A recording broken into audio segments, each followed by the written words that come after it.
Bismillahirrahmanirrahim. Assalamualaikum warahmatullahi wabarakatuh. Alhamdulillahirabbil alamin, wassalatu wassalamu ala asyrafil anbiya'i wal mursalin wa ala alihi wa sahbihi ajma'in. Amma ba'd. Bapak Ibu sekalian, jamaah subuh rahimakumullah, alhamdulillah kembali kita tidak henti bersyukur kepada Allah Subhanahu wa taala atas segala nikmat kesehatan, iman dan takwa yang diberikan kepada kita semua. Salawat dan salam tidak lupa kita kirimkan kepada junjungan Nabi kita Rasulullah Muhammad sallallahu alaihi wasallam, pada seluruh keluarga dan para sahabat beliau. Semoga kita semua mendapatkan syafaatnya di hari akhirat insyaallah. Bapak Ibu sekalian dan jamaah subuh dirahmati Allah Subhanahu wa taala, melanjutkan apa yang tadi malam kita bahas tentang hadits qudsi. Satu hadits qudsi lagi yang ingin angkat pada subuh hari ini, yaitu la khalufu fami shaim atyabu 'inda Allah yaumil qiyamati min rihil misk. Sungguh bau mulutnya orang yang berpuasa itu lebih harum di sisi Allah daripada bau minyak kasturi.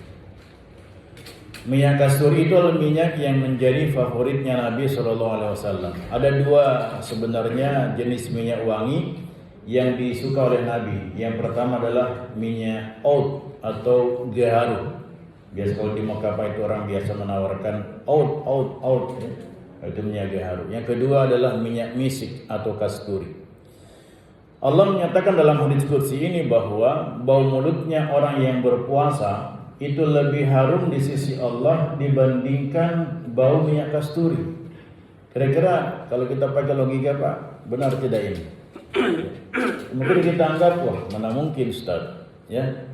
Coba kita praktekkan sebentar, misalnya ketika kita tidur siang, bangun dari tidur, kita menguap, kemudian ambil minyak wangi, Bu, ya.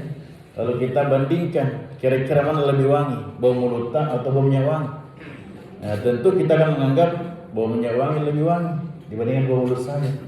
Tetapi kenapa kemudian Allah menyatakan dalam hadits qudsi ini bahwa bau mulutnya orang yang berpuasa itu lebih harum di sisi Allah daripada bau minyak kasturi? Nah, disinilah Allah dan Rasulnya hendak mengajarkan kepada kita sebagai hambanya bahwa tidak semua yang kita pandang itu sesuatu yang buruk, itu buruk di mata Allah Subhanahu wa taala. Dan tidak semua yang kita pandang baik itu juga baik di mata Allah Subhanahu wa taala. Kadangkala apa yang kita katakan buruk justru baik di hadapan Allah, dan apa yang kita anggap baik justru buruk di hadapan Allah Subhanahu wa taala. Allah menyinggung hal ini dalam surat Al-Baqarah ayat 216. Wa 'asa an takrahu syai'a wa huwa khairul lakum wa 'asa an tuhibbu syai'a wa huwa syarrul lakum wallahu ya'lamu wa antum la ta'lamun. Bisa jadi engkau membenci atau tidak menyukai sesuatu padahal sesuatu itu adalah memberikan kebaikan bagimu. Dan bisa jadi engkau menyukai sesuatu padahal sesuatu itu adalah buruk bagimu. Allah Maha mengetahui dan kalian tidaklah mengetahuinya. Ya. Ayat ini Bapak Ibu sekalian diawali dengan perintah berperang. Kutiba alaikumul qitalu wa huwa kurhul lakum. Telah diwajibkan atas kalian berperang, wahai Muhammad dan para sahabat kaum muslimin pada saat itu. Ya. Jadi perintahnya ini berperang, sama dengan kutiba alaikumus siyam, ya. Jadi perintah berpuasa. Nah, Allah melanjutkan kutiba alaikumus siyam, kutiba alaihimul qitalu, kutiba alaikumul qitalu wa huwa kurhul lakum. Telah diwajibkan atas kalian wahai Muhammad berperang, padahal perang adalah sesuatu yang kamu tidak suka. Jadi Allah tahu itu bahwa Rasulullah tidak suka berperang.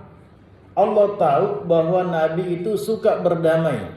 Demikian pula para sahabat, Allah tahu mereka tidak suka berperang. Mereka suka berdamai. Tapi kenapa justru Allah perintahkan sesuatu yang bertentangan dengan isi hati Rasulullah? Ya.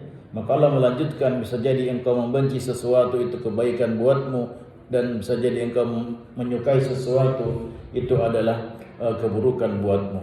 Nah, Bapak Ibu sekalian yang dirahmati Allah Subhanahu wa taala, begitu banyak perintah Allah Subhanahu wa taala yang kalau kita lihat secara kasat mata tidak sesuai dengan perasaan kita manusia.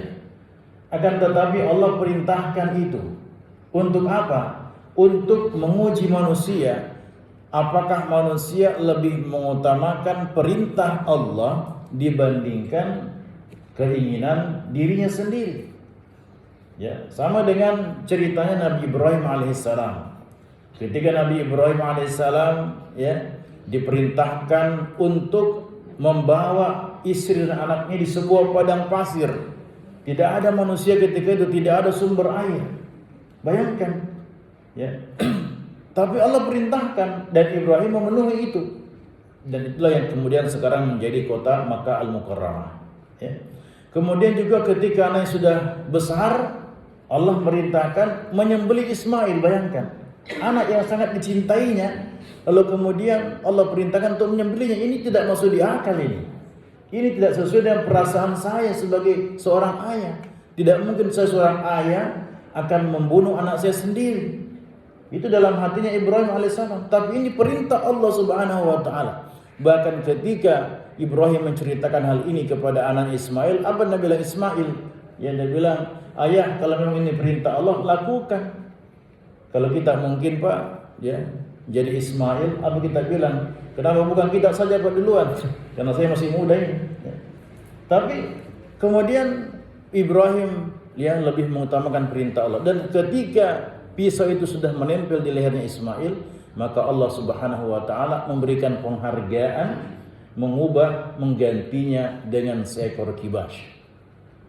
Jadi sebenarnya Allah ini hendak menguji saja. Tidak benar-benar itu menyembelih Ismail, tapi Allah hendak menguji. Dan ternyata Allah mengganti. Demikian juga Nabi Nuh alaihissalam. Nabi Nuh itu kan hidupnya 950 tahun beliau itu hidup di dunia ini, berdakwah selama itu. Bayangkan. Nah, beliau itu diperintahkan oleh Allah untuk apa? Membuat yang namanya kapal, perahu besar, ya. Ya. Dibuat kapal itu di tengah di atas bukit lagi, ya, jauh dari pantai. Disuruh di atas bukit. Secara logika, mana logikanya ini? Tidak sesuai dengan perasaan. Ya, bahkan orang-orang mencemooh Nabi Nuh alaihissalam ketika itu. Disuruh buat kapal, dari mana bahan bakunya? Ya dari kayu. Kayunya dari mana? Ya dari pohon. Pohonnya dari mana? Ya tanam ke dulu. Bayangkan Pak, berpuluh-puluh tahun Nabi Nuh alaihissalam menanam pohon, menunggu sampai pohon itu besar. Lalu kemudian ketika besar ditebang menjadikan kapal. Apa yang terjadi? Ya, pengikutnya kan cuma sedikit sekali. 950 tahun beliau berdakwah, pengikutnya sedikit sekali. Kita barangkali kalau berdakwah selama itu ya langsung putus asa. Tapi Nabi Nuh alaihissalam tidak. Beliau justru kemudian setelah menunaikan perintah membuat kapal itu, apa yang terjadi? Allah mengirimkan banjir bandang. Ya, dalam riwayat disebutkan selama 40 hari 40 malam. Dan yang selamat adalah orang yang beriman yang naik ke atasnya kapal Nabi Nuh alaihissalam. Selain itu ada juga hewan, tumbuhan dan sebagainya. Ini luar biasa. Awalnya tidak sesuai dengan kehendak Nabi Nuh, tapi Allah perintahkan, Allah berikan kebaikan. Sama dengan Rasulullah SAW, beliau diperintahkan berperang, ya mungkin juga dalam hatinya, wah saya tidak suka perang ini, tapi Allah perintahkan. Karena ada orang-orang yang suka buat onar, orang-orang Quraisy itu. Nah, apa yang terjadi? Apakah kemudian Allah membiarkan saja? Tidak. Ternyata Allah membantu dengan mengirimkan pasukan malaikat. Yang jumlah pasukan kaum muslimin ketika itu 313 melawan hampir 1000 orang, 3 kali lipatnya.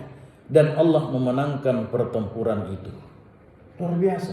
Awalnya ragu, tapi setelah dilaksanakan, ya, itu kemudian Allah memenangkan pertempuran tersebut. Sama dengan puasa Bapak Ibu sekalian. Puasa ini saya kira tidak ada orang yang suka berpuasa. Ya, kita ini puasa karena ada perintahnya, ya kan begitu.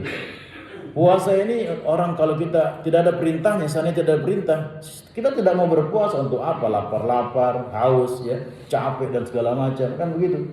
Tapi Allah perintahkan berpuasa. Allah tahu bahwa kita ini kalau puasa berat, apalagi di akhir-akhir ini, Pak. Pasti berat rasanya. Di samping kita harus bekerja, beraktivitas, berpuasa lagi, menahan lapar, haus. Allah tahu itu semua. Tapi Allah berikan kebaikan di dalamnya.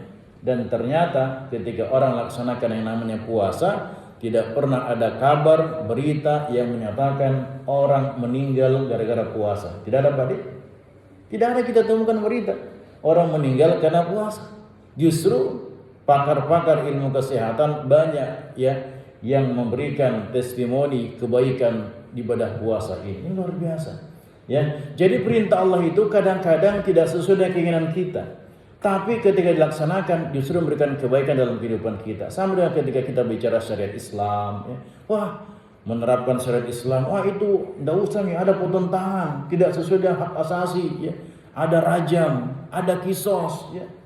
Yaitu bagi kita pikiran manusia seperti itu. Tapi bagi Allah itulah kebaikan yang harus kita terapkan. Dan itulah yang bisa menyelesaikan masalah kita sebagai manusia. Apa yang terjadi ketika kita tidak terapkan itu? Semakin banyak masalah, semakin banyak problem yang kita hadapi. Ya, jadi Bapak Ibu sekalian, Allah Subhanahu Wa Taala, saya ingin katakan bahwa jadikanlah standar kebaikan itu dari Allah, bukan pikiran kita manusia. Dan standar keburukan juga dari Allah, bukan kita. Kenapa? Karena kalau standar kebaikan dan keburukan itu diserahkan kepada akal manusia, maka akal manusia terbatas karena dia hanya mampu memahami apa yang ada pada kelihatannya saja, apa yang ada pada saat ini saja, tidak menjangkau hakikat di masa yang akan datang. Tapi kalau itu diserahkan kepada ilmunya Allah, maka ilmu Allah begitu luas. Allah Maha melihat, mengetahui apa yang terjadi, hakikat segala sesuatunya, sehingga Allah paling tahu apa yang layak bagi manusia, karena dialah yang menciptakan kita manusia. Ya, sama dengan kita kalau misalnya punya masalah, Bapak Ibu sekalian, kita mungkin punya musibah, punya kegagalan, ya, bukan berarti Allah tidak sayang dengan kita. Bisa jadi musibah itu hendak diangkat derajat kita di hadapan Allah. Kalau kita bersabar, kita misalnya berdoa kepada Allah tapi tidak kunjung dikabulkan, bisa jadi Allah bukan berarti tidak sayang. Bisa jadi Allah ingin memberikan sesuatu yang lebih baik di waktu yang tepat. Atau mungkin bisa saja kita menganggap bahwa nikmat kehidupan yang kita dapatkan sekarang, kebaikan, kekayaan dan sebagainya, itu bisa saja itu buruk di mata Allah. Kenapa? Karena semakin menjauhkan kita dari ketaatan kepada Allah Subhanahu Wa Taala. Jadi intinya berprasangka baiklah dengan setiap perintah-perintah Allah Subhanahu Wa Taala. Jadikan standar kebaikan dan keburukan semata-mata kepada Allah Subhanahu Wa Taala, bukan kepada kita manusia, karena kita manusia terbatas adanya. Inilah kira-kira yang bisa kami sampaikan. Mudah-mudahan bermanfaat bagi kita semua, khususnya bagi saya pribadi, dan saya doakan kita semua mudah-mudahan kita sehat-sehat sampai akhir Ramadan, bisa melaksanakan ibadah dengan sempurna sehingga Allah menerima segala bentuk ibadah kita. Bila taufiq wal hidayah. Assalamualaikum warahmatullahi wabarakatuh.